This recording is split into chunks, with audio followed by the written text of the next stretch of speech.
Hey, it's me, Aridas at Rashid. I'm an anthropologist and sociologist. Hit the like button, share this video, subscribe to the channel, become a member of the channel. Don't forget, donate in the links below.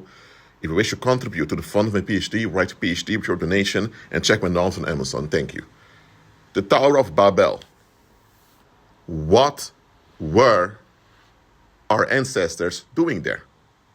What were the people back then trying to accomplish? Look, let's say you see construction workers. They are laying a foundation for a building. You walk by and ask, what are you guys making? A building. And you think, yeah, duh, of course, I know it's a building you're making, but what are you making? Because a building serves a purpose.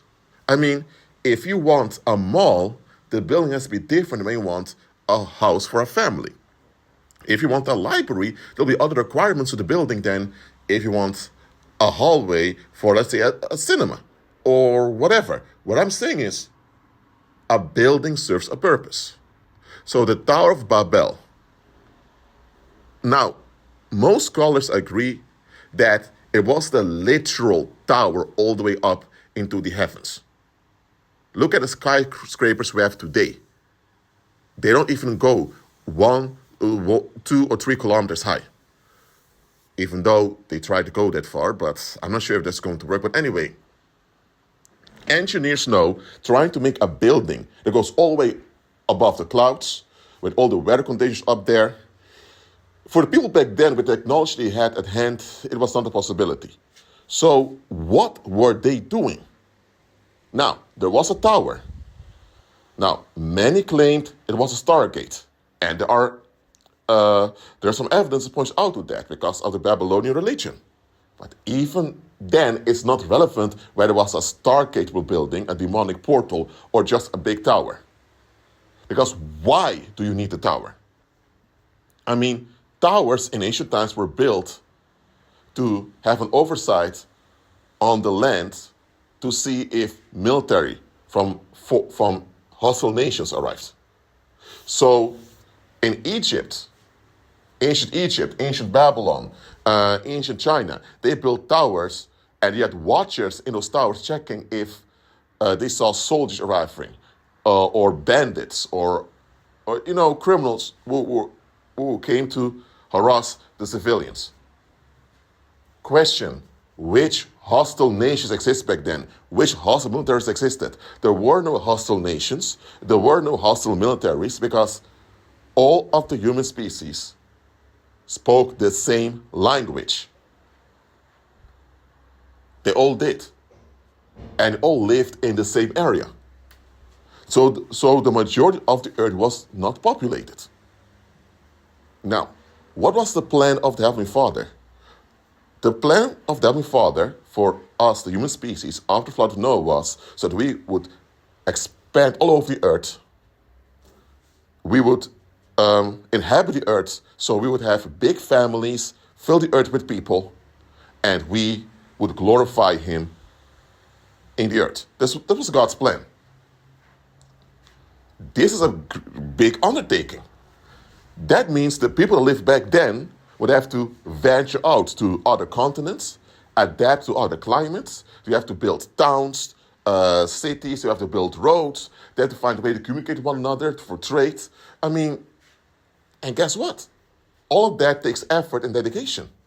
And the risk of things not going according to plan or the risk of things being delayed is always there. Now, mankind in a fallen state does not want to indulge in life challenges. Mankind in this fallen state just wants to escape and be left alone. That is a narcissistic black and white thing of fallen mankind. To escape, be left alone. So God's assignment for them to populate the earth with big families, fill the earth with people, and glorifying by managing the earth. So also managing the animals, the seas, the atmosphere, and all of that. They don't want all of that. They thought it was too much for us.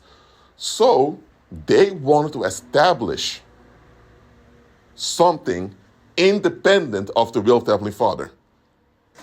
They wanted to be left alone by the Heavenly Father. They wanted to be left alone by what the Heavenly Father wanted. What they want was just stay over here, establish a system that will grant us relief. Now, there's nothing wrong with building a city, and there's nothing wrong with the tower in itself.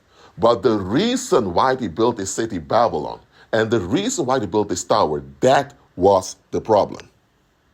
That was the problem. Their motive was impure. It's like someone tells you, I want to start a family, someone may tell you. You may ask them why. If it's their natural inclination, their natural sexual inclination to want to procreate, then it's fine.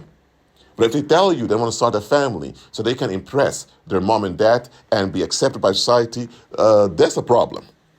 Because now he wants to use a woman to have babies with, and those babies are only there for him to get a status. Is this motive good? What if he marries, has those children, and our society does not accept him? What now? You see what I mean? So, another question. Let's say someone wants to find a full-time job. But the issue is they don't need a full-time job to pay their bills. So why do they want to work a full-time job? If they want to work a full-time job because they want to develop their skills into something, okay, that can be proper. Or if they want to start a new career and they use that full-time job as a stepping stone, okay, that could be something different. But if they don't have a proper reason why you want a full-time job, why you don't even need one, because a full-time job tends to exhaust you.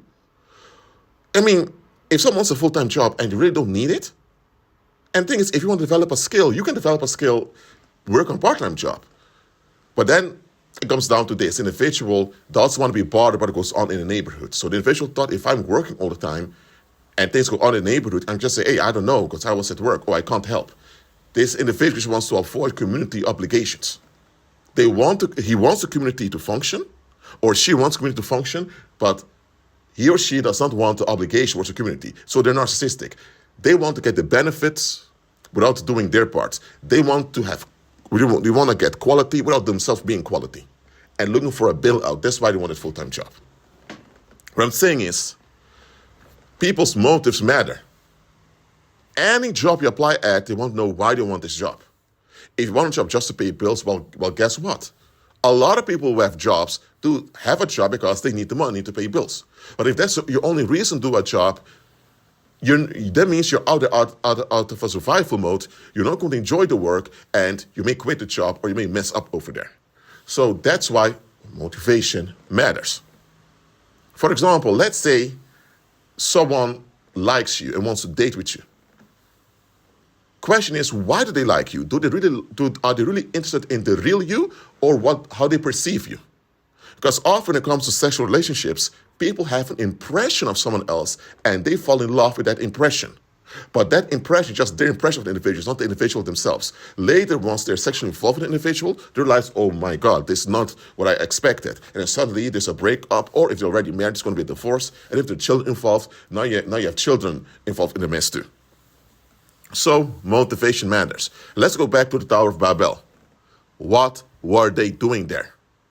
They wanted to escape God's mandate towards them.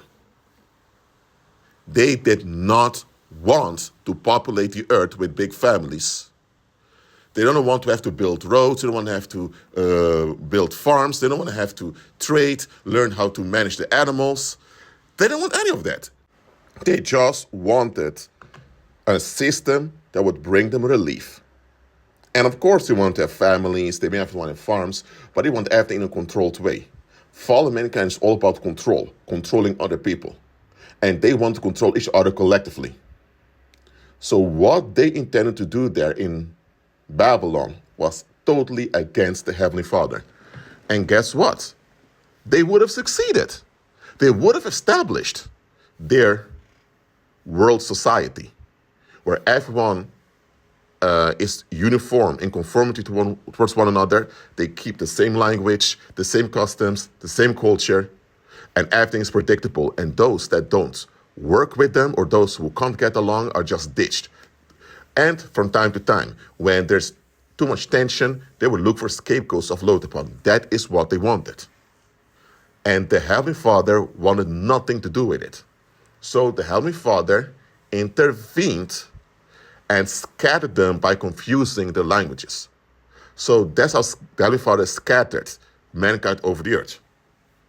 Now, just like with the Tower of Babel in Babylon, the same way fallen mankind till this day seeks to get away from the assignment of the Heavenly Father. They want to replace the Heavenly Father with their idols. They want to be left alone.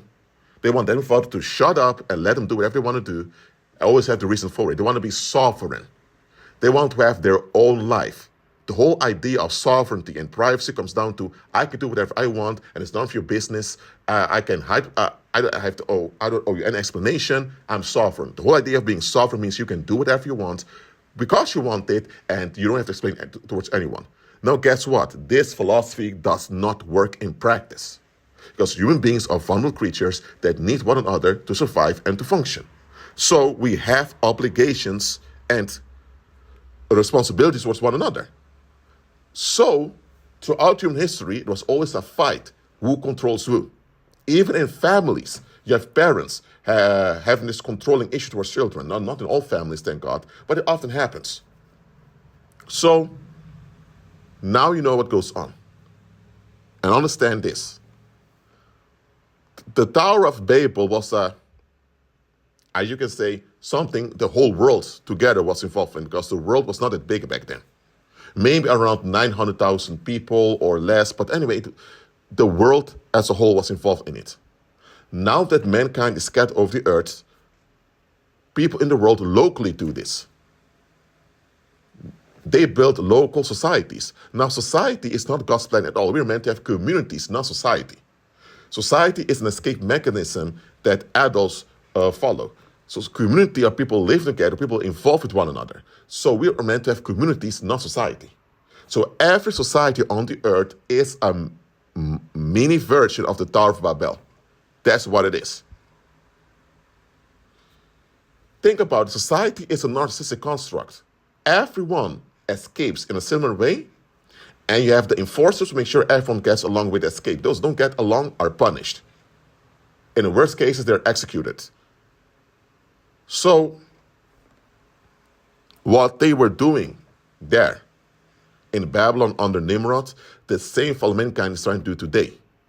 The problem is because a lot of nations and ethnicities have histories that often conflict with one another, it's a bit difficult for them to do it. But if they could do it, they would unify together against the Heavenly Father and against everyone who reminds them of the Heavenly Father. Unifying in darkness. So understand this. Every time you have people want to be left alone or want to be unbothered or wanted to stay quote-unquote private, wanted to do whatever they want to do, not have to explain to us one another, try to be God, something they can't be. So they will join other people with the same rebellious mindset to get their escape. But guess what? That escape will never work because you have a bunch of rebels who are unstable, trying to control one another, and nobody wants to be controlled. They don't want to be controlled, but they want to control one another. Guess what? It's never going to work. Sooner or later, they'll turn on one another, or they will break apart. So even if they manage to stay together, in their rebellion, all that unrest that develops because of their control obsession, they'll need an outlet for it. So then they'll turn to organized bloodshed. And that's what all societies do. So the Tower of Babel, or Tower of Babel, as you also say in English, that is what fallen mankind seeks to do over and over again. It doesn't have to be a big building project like it did in ancient Babylon. It doesn't have to be a big military project. It can also be that people just want to start their own little church. Is anything wrong with starting your own little church? No. But why you're doing it? It can also be that people want to start their own small village, own small quote-unquote community. But is it a community? No, they just want an escape. I'm telling you, watch out with the towers of Babel that are presented to you. Because you will never be safe in a Tower of Babel project. You never will be. Now, society itself is a kind of Tower of Babel that we are in. But we're safe because of the Heavenly Father's presence with us. Not because we are part of society, because as a believer, you're not part of society. You're in society, but not part of it. You're in the world, not part of it. Beware of towers of Babel. Don't get involved. Be at peace.